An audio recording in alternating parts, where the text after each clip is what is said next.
আসসালামু আলাইকুম। আমরা সবাই অবগত রয়েছি তামিম ইকবাল খান এই হসপিটালে কিন্তু ভর্তি রয়েছেন। তো আমরা শুরু থেকে শেষ পর্যন্ত এই হসপিটালে এখানেই ছিলাম। যেহেতু আমাদের বাড়ি এখানে, খবর শোনা মাত্রই আমরা তৎক্ষণাৎ এখানে চলে আসি।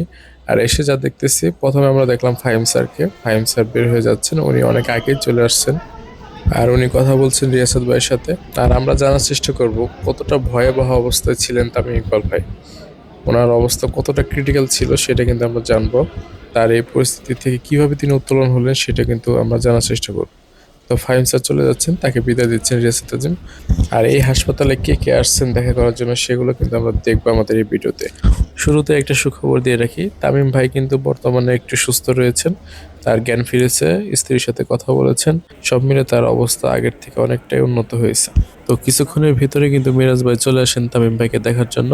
আর তারা অবশ্যই সরাসরি উপরে চলে যাবেন। তো মহান আল্লাহ তাআলার অশেষ রহমতে তামিম ভাই বর্তমানে মোটামুটি সুস্থ। তবে তার এই সুস্থ হওয়ার পিছনে কিন্তু দুইজন মানুষের গুরুত্বপূর্ণ ভূমিকা রয়েছে। একজন হচ্ছেন অ্যাম্বুলেন্স ড্রাইভার রব্বানী, আরেকজন হচ্ছেন ম্যাচ রেফারি দেবব্রত পাল।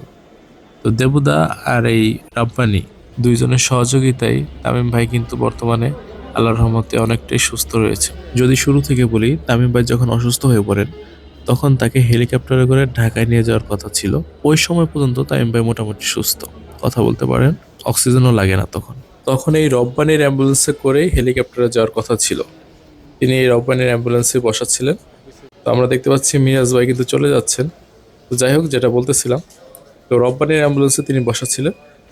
তখন হঠাৎ করে তিনি আবার অসুস্থ হয়ে পড়েন, গুরুতর অবস্থা।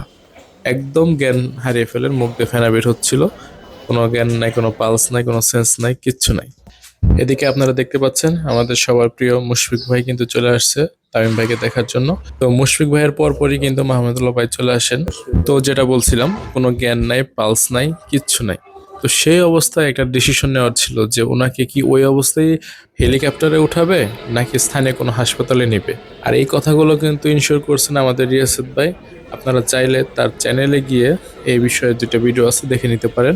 তৎক্ষণাৎ আমাদের দেবদা কিন্তু সেই বিষয়ে সিদ্ধান্ত নিয়ে ফেললো যে তাকে হেলিকপ্টারে না দিয়ে স্থানীয় কোনো হাসপাতালে ভর্তি করতে হবে। আর এই সিদ্ধান্তটা দেবদা এবং এই অ্যাম্বুলেন্স ড্রাইভার তাদেরই মূলত সিদ্ধান্ত। আর অ্যাম্বুলেন্স ড্রাইভারটা মূলত কোনো সিদ্ধান্তের জন্য অপেক্ষাই করেনি, সে ডাইরেক্ট তামিম ভাইকে নিয়ে কিন্তু এই কেপিজি স্পেশালাইজড হসপিটালে কিন্তু নিয়ে আসে। খুবই দ্রুত নিয়ে আসে, যেহেতু বিকেএসসি থেকে এই হসপিটাল খুব একটা দূরত্বের না।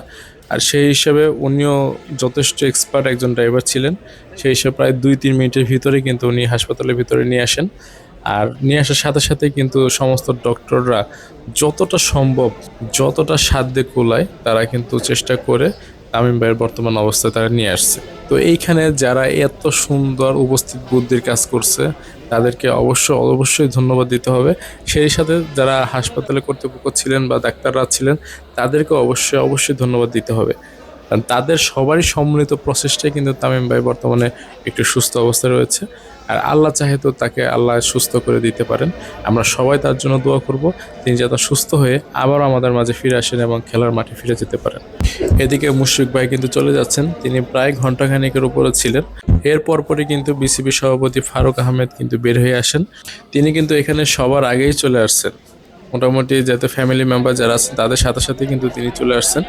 তো সেই হিসাবে তিনি প্রায় কয়েক ঘন্টা ছিলেন এখানে। তো সংবাদ সম্মেলন করার কথা ছিল, তবে যে পরিস্থিতির সৃষ্টি হয়ে যায় সেই হিসাবে এখানে সংবাদ সম্মেলন করাটা আসলে যায় না। তারপরেও উনি গাড়িতে উঠতে উঠতে বলছিলেন যে তামিম ইকবাল ভাই সুস্থ আছেন, তার জ্ঞান ফিরছে, সে তার স্ত্রীর সাথে কথা বলতেছে। তো এতটুকু বলে উনি তার গাড়িতে চলে যান। এদিকে মাহমুদুল্লাহ ভাই কিন্তু প্রায় ঘন্টাখানেকের উপরে ছিলেন এখানে। উনিও যাওয়ার সময় তেমন কোনো কথাই বলেননি। উনি না কেন, প্রায় সবাই এভাবে কোনো কথাই বলেননি। জাস্ট ফারুক আহমেদ বলেছিলেন যে তামিম ভাই জ্ঞান ফিরছে। তো যাই হোক, এই ছিল মোটামুটি এখানকার আজকের আপডেটগুলা। যদি গতকালও কোনো আপডেট থাকে অবশ্যই আপনাদের সাথে শেয়ার করব। আর আপনারা অবশ্যই তামিম ভাইয়ের জন্য দোয়া করবেন, আল্লাহ যেন তাকে সুস্থ করে দেন। তো ভিডিওটা যদি আপনাদের কাছে ভালো লাগে তাহলে অবশ্যই লাইক কমেন্ট শেয়ার করে পাশে থাকবেন। তো দেখা হচ্ছে অন্য কোনো এক ভিডিওতে, অন্য কোনো এক সময়। সে পর্যন্ত সবাই ভালো থাকুন, সুস্থ থাকুন। আল্লাহ হাফেজ।